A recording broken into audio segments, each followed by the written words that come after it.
Manlah kamit ngati piya Haba ilej ngai ilek yarya pi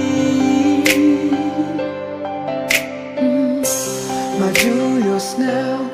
ba piya Ngas ngau tu men sip jong pi kak tha Haba in ija pi Balai pin ija Jing im jong pi Kam day na benta jong Im don jing snau ya pi Im snau tu ya pi Wala piyam Om mento ya pi Wat pen bor ya ki bom ya pi Bersang banjit dah kawai kalenti Wala ngatip kalong kabae ya pi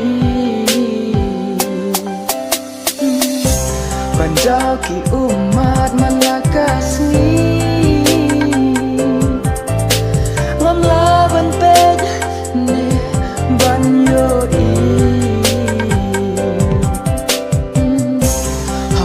Pia tu siapang jongi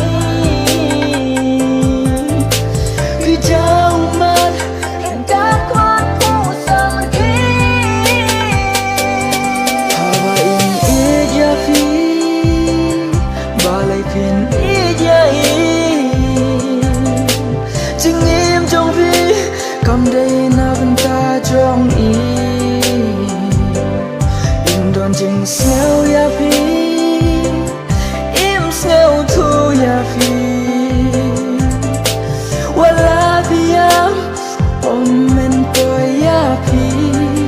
Wat pen bor ya ki bom ya fi mau ya fi Onda vilak ya